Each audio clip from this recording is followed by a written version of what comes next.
Assalamualaikum warahmatullahi wabarakatuh. Nama saya Tri Purwasi, NIM 11970324447. Saya dari kelas akuntansi D semester 5. Pada hari ini saya akan menjelaskan mengenai ilustrasi komprehensif yang berkaitan dengan transaksi entitas induk dan entitas anak pada bab 7. Dan ilustrasi komprehensif ini ada pada halaman 263. Yang kita ketahui bahwa ilustrasi ini memberikan gambaran secara komprehensif dampak transaksi antara entitas induk dan entitas anak terhadap penyusunan laporan keuangan konsolidasian. Dapat kita lihat di ilustrasi ini bahwa PT Pandawa telah melakukan pembelian 80% saham PT Satria pada tanggal 1 Januari 2015 dengan harga 800 juta, dan kemudian pada tanggal tersebut nilai wajar kepentingan non-pengendali diketahui sebesar 200 juta, sehingga total nilai wajar PT Satria adalah 1 miliar. Kemudian nilai aset bersih PT Satria pada 1 Januari 2015 adalah 800 juta. Sehingga dapat kita ketahui perhitungan diferensial dari akuisisi PT Pandawa terhadap PT Satria adalah di mana nilai akuisisi oleh PT Pandawa ditambah nilai wajar kepentingan non-pengendali yaitu sebesar 1 miliar, dan kemudian nilai buku aset bersih PT Satria terdiri dari saham biasa yaitu 500 juta dan saldo laba yaitu 300 juta, sehingga dijumlahkan hasilnya adalah 800 juta. Dan dapat kita lihat bahwa diferensial antara nilai wajar dan nilai buku adalah 200 juta. Dari mana 200 juta? Yaitu dari perhitungan 1 miliar dikurang 800 juta.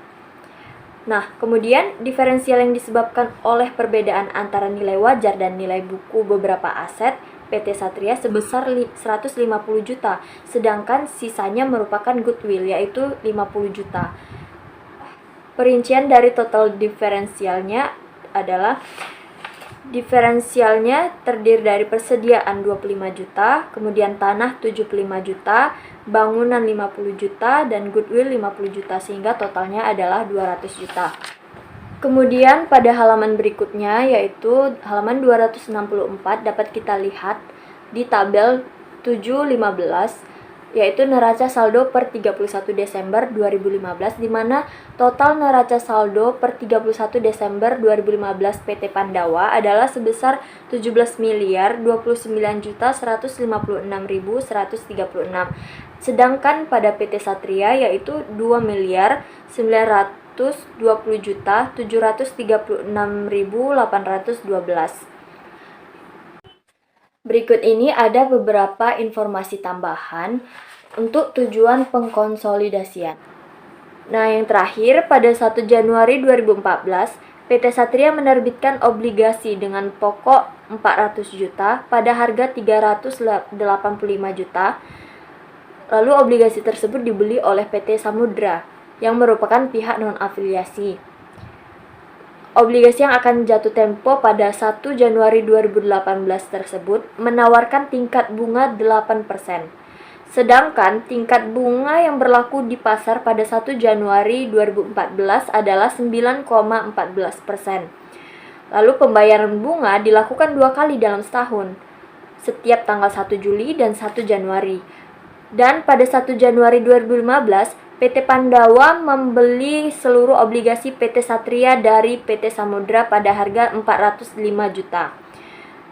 Sehingga tingkat bunga yang berlaku di pasar pada saat itu adalah 7,50%. Dapat dilihat bahwa tabel amortisasi diskon itu ada pada halaman berikutnya yaitu halaman 266, yaitu tabel amortisasi diskon obligasi PT Satria dan tabel amortisasi premium atas investasi obligasi PT Pandawa. Tabel yang pertama yaitu tabel titik 16 mengenai amortisasi diskon obligasi PT Satria. Apa itu amortisasi diskon obligasi? Amortisasi diskon obligasi berarti kita mengalokasikan selisih antara nilai nominal dengan harga pasar obligasi yang lebih rendah ke laba rugi pada periode sepanjang jangka waktu obligasi.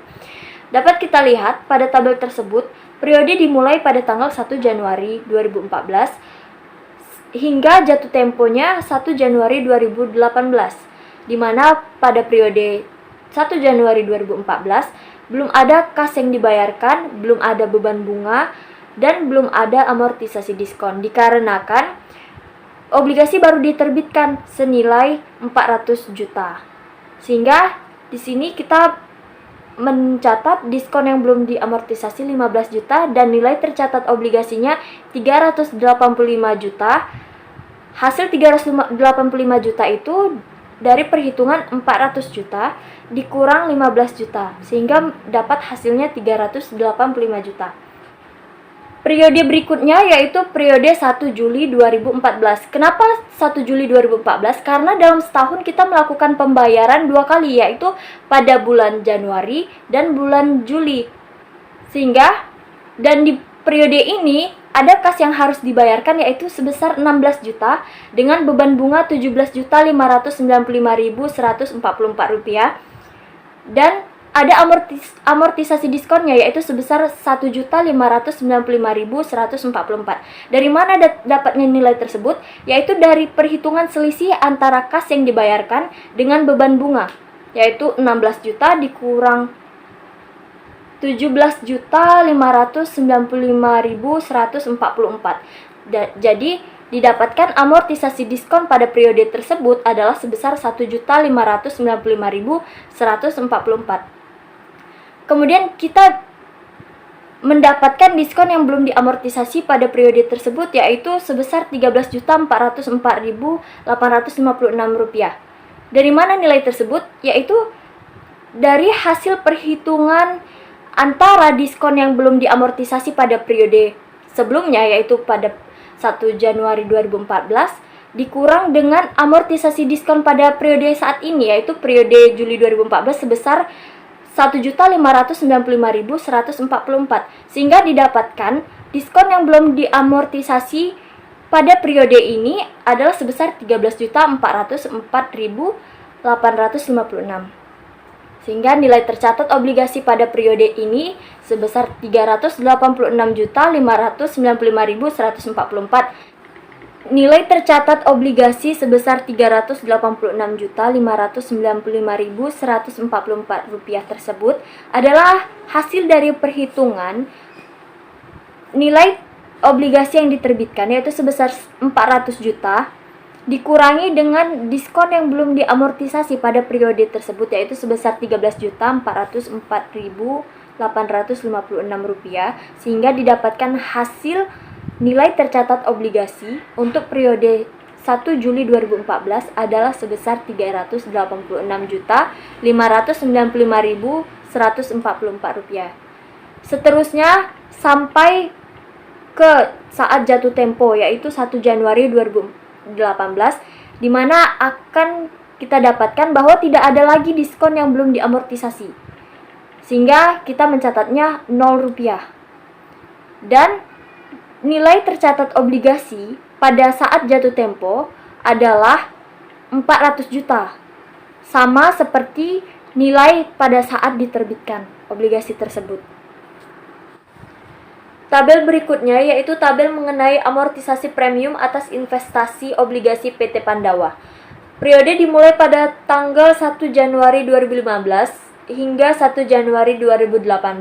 Pada periode 1 Januari 2015 belum ada kas yang diterima, belum ada pendapatan bunga serta amortisasi premium. Dikarenakan pada 1 Januari 2015 PT Pandawa baru membeli seluruh obligasi PT Satria dan PT Samudra sebesar Rp405 juta.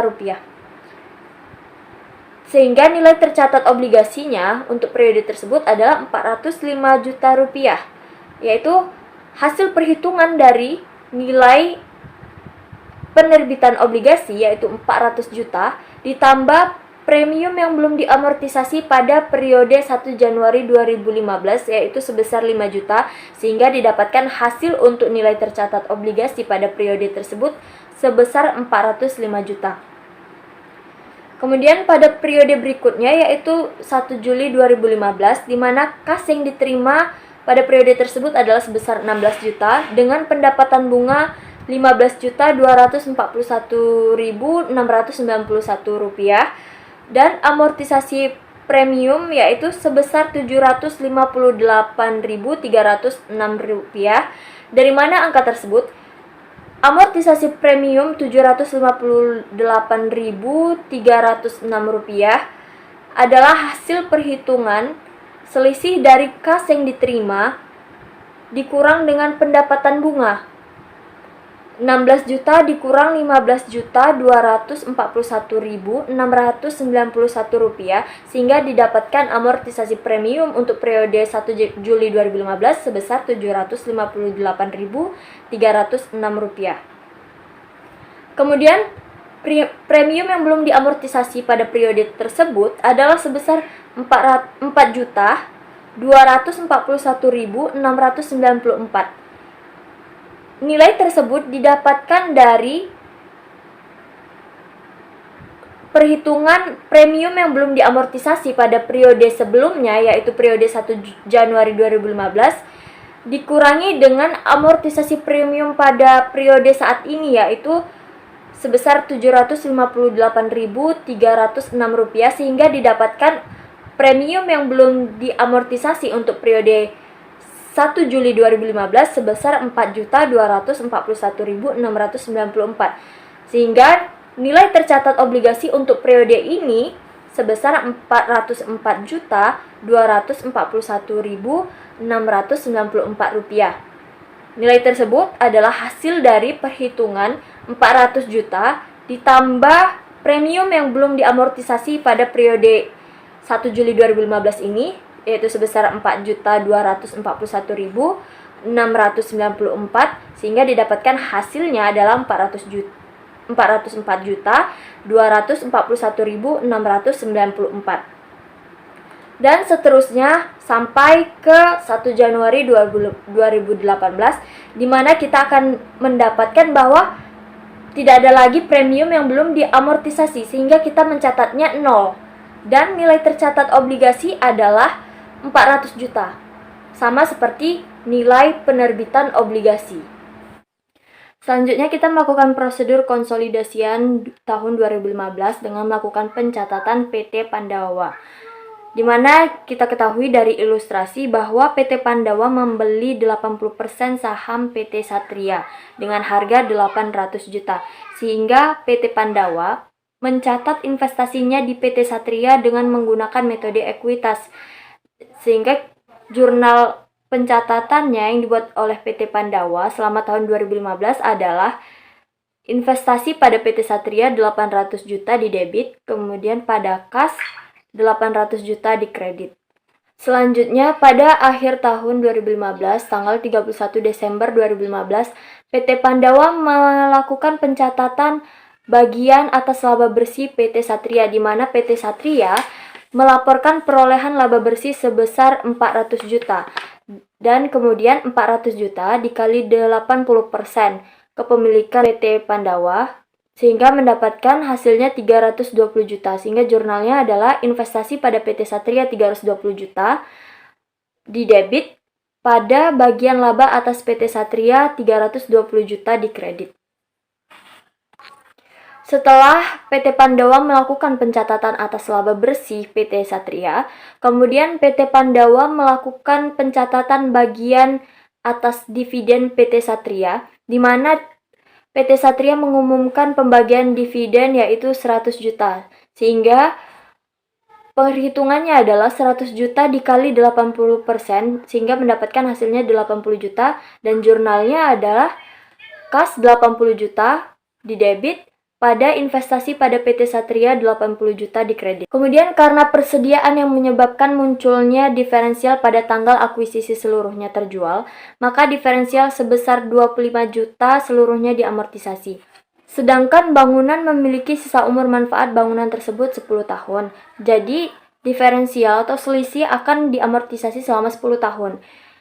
Nilai amortisasi tiap tahunnya adalah 5 juta. 5 juta ini hasil perhitungan dari 50 juta dibagi 10 tahun. Dan pada tahun 2015 tidak terdapat penurunan nilai atas goodwill, sehingga amortisasi diferensial yang harus dicatat untuk tahun 2015 sebesar 30 juta, yaitu hasil perhitungan dari 25 juta ditambah 5 juta. Kemudian dikali dengan porsi kepemilikan PT Pandawa. Lalu kita dapat melakukan pencatatan amortisasi diferensial, yaitu 30 juta dikali porsi kepemilikan 80%, sehingga didapatkan hasilnya 24 juta. Dan jurnalnya adalah dengan mendebitkan bagian laba atas PT Satria 24 juta, pada investasi pada PT Satria 24 juta di kredit. Kemudian seperti yang kita ketahui dari informasi tambahan, bahwa dalam penjualan PT Pandawa tahun 2015 terdapat penjualan kepada PT Satria sebesar 400 juta dengan beban pokok penjualan sebesar 250 juta. Dan sampai 31 Desember 2015, persediaan tersebut baru terjual 40%. Maka atas transaksi penjualan persediaan tersebut, PT Pandawa memperoleh laba sebesar 150 juta. 150 juta ini didapatkan dari hasil selisih antara penjualan persediaan dikurangi dengan beban pokok penjualan, yaitu 400 juta dikurang 250 juta, sehingga didapatkan hasilnya 150 juta. Dan seperti diketahui bahwa sampai akhir 2015, persediaan tersebut baru terjual sebesar 40%. Berarti masih ada keuntungan yang belum terrealisasi sebesar 60%, sehingga didapatkan hasilnya 90 juta, hasil dari perhitungan laba yang tadi 150 juta dikalikan dengan 60%. Jadi hasilnya keuntungan yang belum terrealisasi sebesar 90 juta. Dan atas keuntungan yang belum terrealisasi tersebut, PT Pandawa melakukan pencatatan dengan jurnal bagian laba atas PT Satria 90 juta didebit, pada investasi pada PT Satria 90 juta di kredit. Selanjutnya seperti yang diketahui dari informasi tambahan berikutnya, bahwa dalam penjualan PT Satria tahun 2015 terdapat penjualan kepada PT Pandawa sebesar 200 juta dengan beban pokok penjualan sebesar 80 juta. Dan sampai 31 Desember 2015, persediaan tersebut belum terjual seluruhnya. Dan ini termasuk transaksi hilir dari anak ke induk. Dan atas transaksi penjualan persediaan tersebut, PT Satria memperoleh keuntungan sebesar 120 juta. 120 juta ini didapatkan dari hasil selisih antara penjualan persediaan dikurangi dengan beban pokok penjualan. 200 juta dikurang 80 juta, sehingga mendapatkan keuntungannya adalah 120 juta. Dan yang dari informasi tersebut, bahwa sampai akhir 2015 seluruh persediaan tersebut belum terjual, sehingga seluruh keuntungan belum terrealisasi. Dan karena transaksi ini merupakan transaksi hilir, maka PT Pandawa akan mencatat sebesar bagian kepemilikannya saja. Dan jurnalnya adalah bagian laba atas PT Satria 96 juta, pada investasi pada PT Satria 96 juta. Kenapa 96 juta? 96 juta itu adalah hasil dari 120 juta keuntungan yang didapatkan tadi dikali porsi kepemilikan PT Pandawa, yaitu sebesar 80%, sehingga mendapatkan hasilnya 96 juta. Selanjutnya, dari informasi tambahan berikutnya, bahwa pada 1 Januari 2015, PT Pandawa menjual tanah kepada PT Satria seharga 650 juta. Tanah tersebut dibeli PT Pandawa 5 tahun yang lalu pada harga 625 juta. Kemudian PT Pandawa memperoleh keuntungan sebesar 25 juta. 25 juta itu didapatkan dari 650 juta. Hasil 650 juta dikurang 625 juta. 650 juta adalah hasil penjualan tanah kepada PT Satria, sedangkan 625 juta adalah nilai pembelian tanah oleh PT Pandawa 5 tahun yang lalu. Dan tanah tersebut masih dimiliki oleh PT Satria sampai akhir 2015, sehingga seluruh keuntungan belum terrealisasi. Dan PT Pandawa melakukan pencatatan bagian laba atas PT Satria 25 juta di debit, pada investasi pada PT Satria 25 juta di kredit. Kemudian dari informasi berikutnya, bahwa pada 31 Desember 2015, PT Satria menjual peralatannya kepada PT Pandawa. Dan pada tanggal penjualan, nilai tercatat peralatan tersebut adalah 150 juta. 150 juta adalah hasil dari 240 juta dikurang 90 juta. Harga jual peralatan tersebut 140 juta, sehingga PT Satria membukukan kerugian penjualan peralatan sebesar 10 juta. Dikarenakan tadi nilai tercatatnya 150 juta dan harga jualnya 140 juta. Jadi PT Satria rugi 10 juta, dan karena transaksi ini merupakan transaksi hilir, maka PT Pandawa akan mencatat sebesar bagian kepemilikannya saja. Dan pencatatan yang akan dibuat PT Pandawa akan menambah saldo investasi pada PT Satria dan bagian laba atas PT Satria karena transaksi penjualan peralatan tersebut menyebabkan kerugian. Dan pencatatannya, investasi pada PT Satria 8 juta di debit, pada bagian laba atas PT Satria 8 juta di kredit, yaitu hasil dari pencatatan kerugian transaksi hilir penjualan peralatan yang belum terrealisasi, yaitu 10 juta dikali porsi kepemilikan 80% sehingga mendapatkan hasilnya 8 juta. Pada 1 Januari 2015, PT Pandawa membeli obligasi PT Satria dari pihak non-afiliasi pada harga 405 juta. Harga pembelian tersebut lebih besar dibandingkan nilai tercatat obligasi pada 1 Januari 2015, yaitu 388.263.188, sehingga muncul kerugian penarikan obligasi sebesar 16.736.812. Nilai tersebut merupakan hasil dari selisih 405 juta dikurang 388.263.188. Namun karena pembelian obligasi PT Satria oleh PT Pandawa terjadi pada 1 Januari 2015, maka kerugian penarikan obligasi tersebut sudah mulai diamortisasi. Besarnya kerugian penarikan obligasi yang diamortisasi pada tahun 2015 adalah 5.113.419. Oleh karena itu, besarnya kerugian penarikan obligasi yang harus dicatat oleh PT Pandawa pada 31 Desember 2015 sebesar 9.298.714, yaitu 80% dari 11.623.392. Dan 11.623.392 adalah hasil dari selisih antara 16.736.812 dikurang 5.113.419. Dan kemudian perhitungan kerugian penarikan obligasi yang diamortisasi itu kemudian dilakukan pencatatan, di mana seperti kita lihat di tabel berikut ini. Sedangkan 2017, pendapatan bunga PT Pandawa 30.208.788 dan beban bunga PT Satria adalah 36.266.668 dan selisihnya 6.057.881 dengan total 16.736.812 untuk selisih amortisasi kerugian penarikan obligasi. Selanjutnya dilakukan pencatatan yang dibuat PT Pandawa atas kerugian penarikan obligasi tersebut, yaitu bagian laba atas PT Satria 9.298.714 pada investasi pada PT Satria 9.298.714. Hasil tersebut adalah dari perhitungan 11.623.392 dikali porsi kepemilikan PT Pandawa, yaitu sebesar 80%, sehingga didapatkan hasilnya 9.298.714.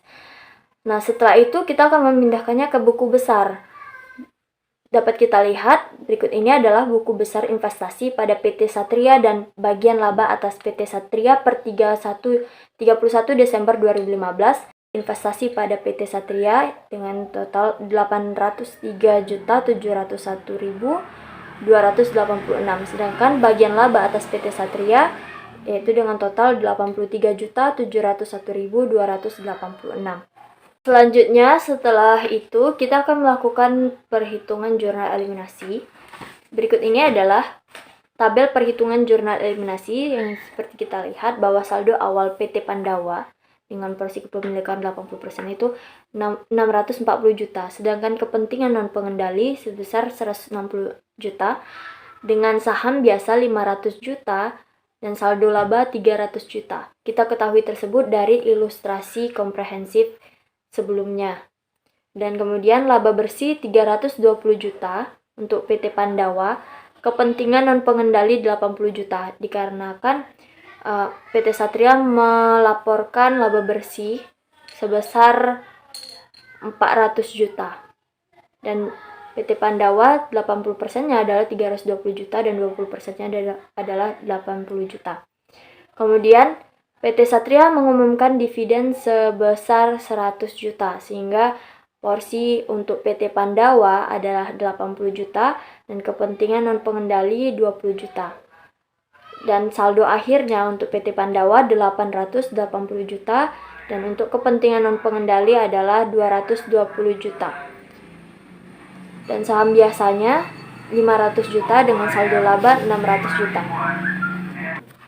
Seterusnya hingga saldo akhir disesuaikan, kita ketahui untuk PT Pandawa adalah Rp661.701.286, sedangkan untuk kepentingan non pengendali sebesar Rp195.675.321.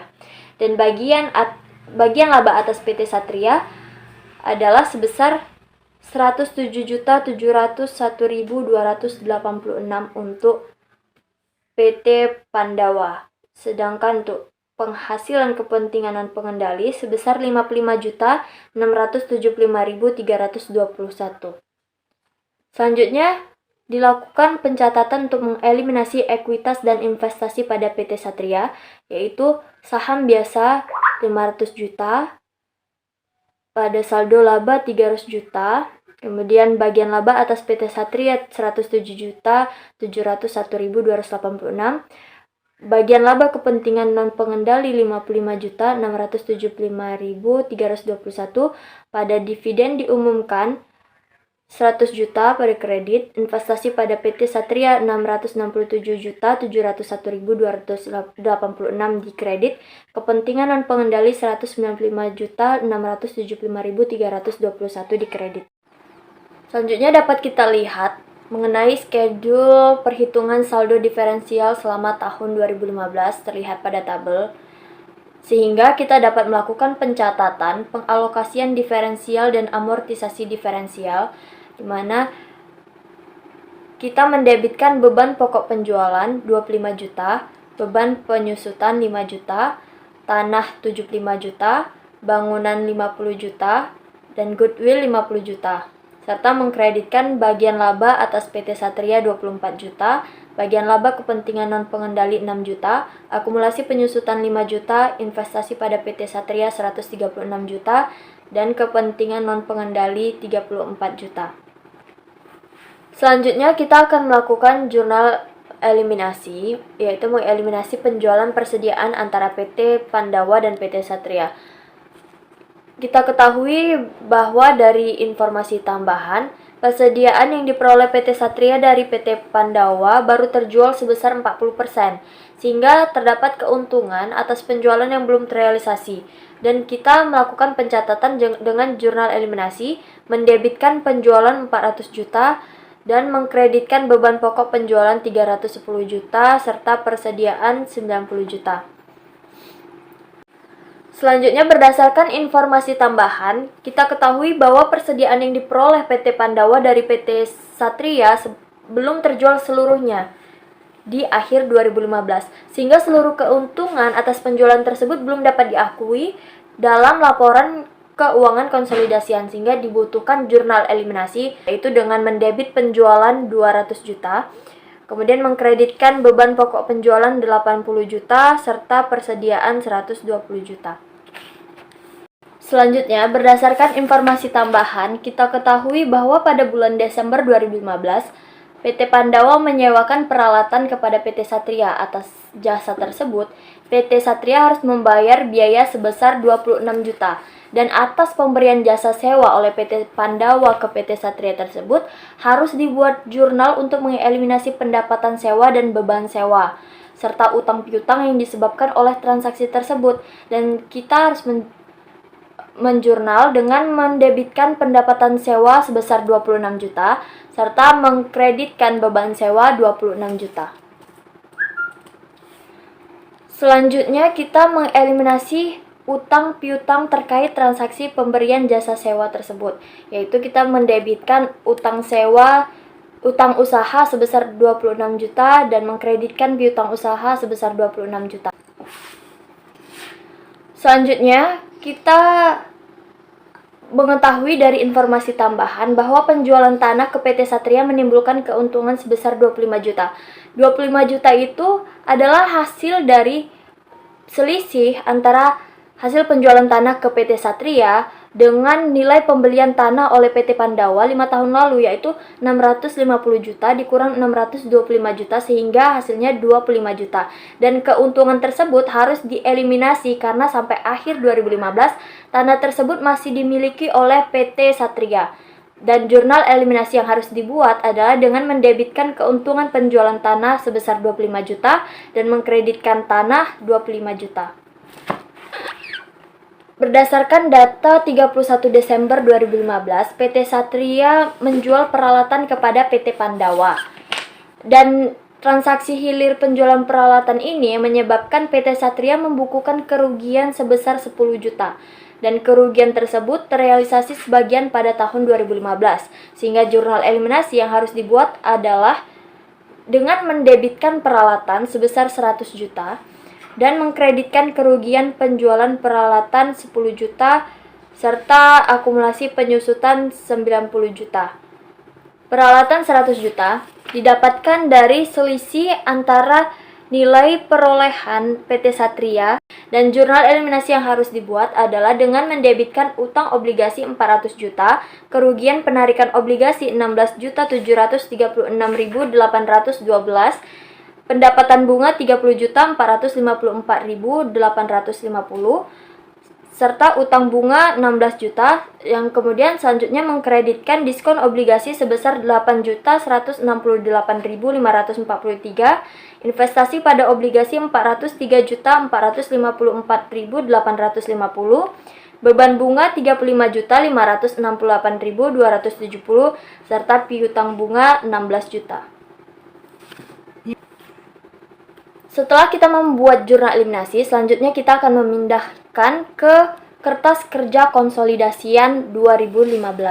Seperti terlihat pada tabel 7.19 kertas kerja konsolidasian 2015. Kertas kerja konsolidasian dapat kita lihat total liabilitas dan ekuitas, yaitu pada PT Pandawa sebesar 12.109.156.136, sedangkan pada PT Satria 2.212.568.270, dengan jurnal eliminasi di debit 2.133.568.269 dan di kredit 795.412.134 dengan konsolidasian 13.017.568.270 rupiah. Setelah kita membuat kertas kerja konsolidasian, selanjutnya kita membuat laporan keuangan konsolidasian 2015 yang berdasarkan kertas kerja pada tabel 7.19 tadi, maka dapat disusun laporan keuangan konsolidasian seperti pada tabel 7.20, di mana dapat kita lihat bahwa laba bersih konsolidasian sebesar 2.625.568.270. Itu terletak pada laporan laba rugi konsolidasian untuk periode yang berakhir 31 Desember 2015. Selanjutnya, pada laporan perubahan saldo laba konsolidasian untuk periode yang berakhir 31 Desember 2015, saldo laba per 31 Desember 2015 adalah sebesar 4.359.156.136. Dan yang terakhir, dapat kita lihat laporan posisi keuangan konsolidasian per 31 Desember 2015. Dengan total aset 13.020.568.270 dan total liabilitas dan ekuitas sebesar 13.017.568.270. Demikianlah penjelasan dari saya. Mohon maaf bila ada kesalahan dan kekurangan.